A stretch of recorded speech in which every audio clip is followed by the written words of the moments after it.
If I told you that inflation is secretly making you poorer while making the rich even richer, would you believe me? Because that's exactly what's happening.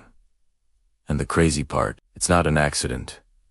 The system was literally designed this way. But here is the good news: you don't need to be born into a wealthy family to win this game. Today, I'm going to show you exactly how wealthy Americans use inflation to build massive wealth, and how you can do the same thing, step by step.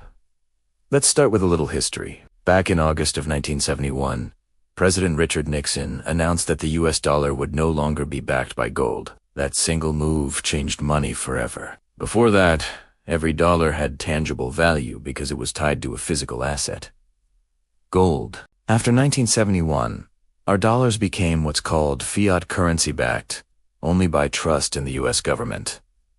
What did this mean? Well, the Federal Reserve suddenly had the power to print as much money as they wanted without needing gold to back it up. And when you pump more and more money into the system, guess what happens? Prices rise. That's inflation. Now, here's the kicker.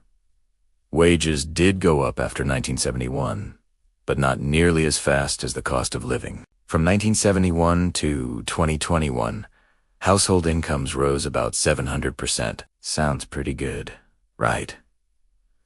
But hold on. In that same period, the average cost of a new car went up over 800%.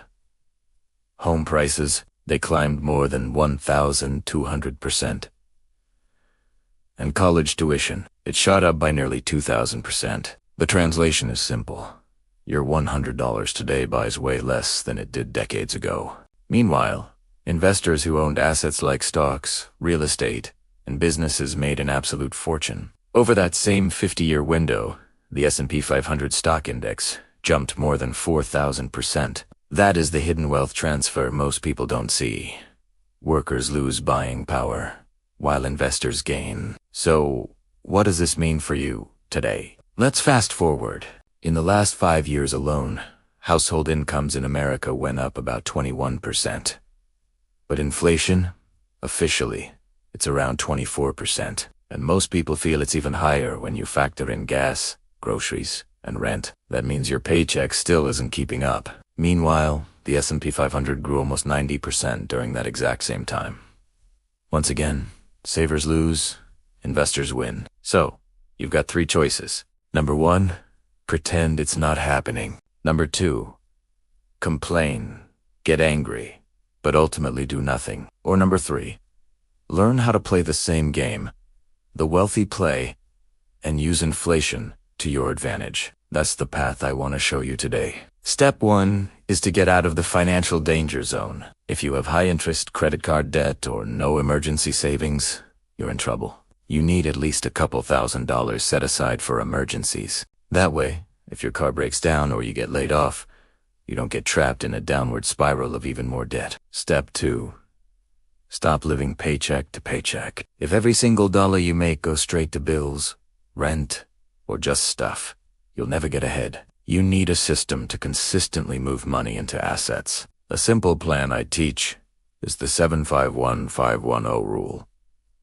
Spend no more than 75% of what you earn. Invest at least 15%, and save at least 10%. If you can do more, fantastic. But this is your baseline for financial freedom. Now, let's talk about assets. Wealthy people don't just earn money, they buy things that make them more money. That could be stocks, real estate, or even their own businesses. Here's the key. Assets go up in value with inflation. Salaries don't. That's why the wealthy get richer while the average person falls behind. So where do you start? For most people, the easiest entry point is the stock market. You don't need to pick the next Tesla or Apple to win. You can buy broad index funds or ETFs that give you exposure to hundreds of companies at once. For example, VTI gives you exposure to the entire US stock market. SPY covers their 500 largest American companies. QQQ focuses on the tech-heavy NASDAQ.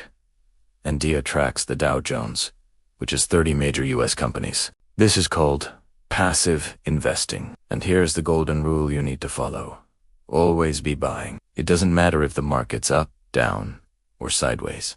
It doesn't matter if it's raining outside or if there's a new president in office, you just keep investing on a regular schedule. Why?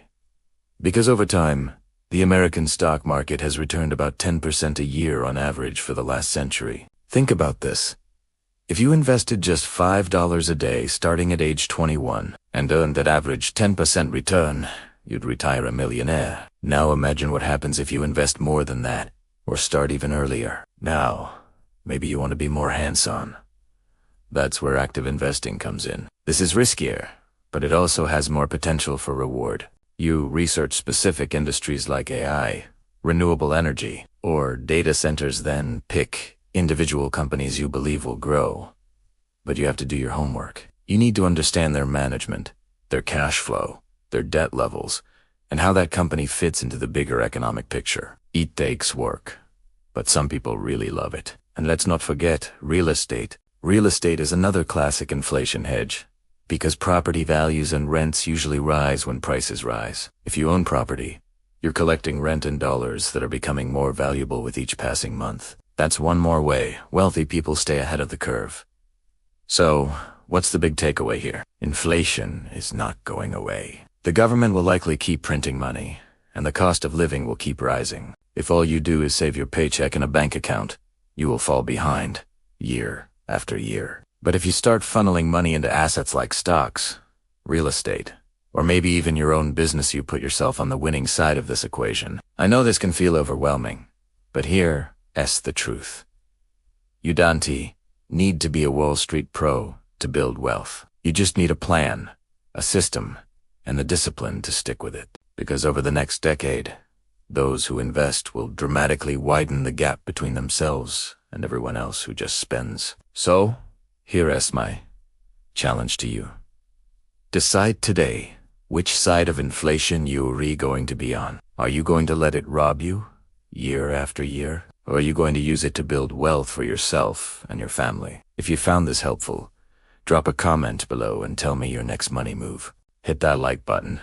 Share this with a friend who needs to hear it. And don't forget to subscribe, because I'll keep showing you practical ways to grow your money in this crazy economy. America's future is full of challenges, but it's also full of opportunities. And the people who understand how money really works are the ones who will come out ahead.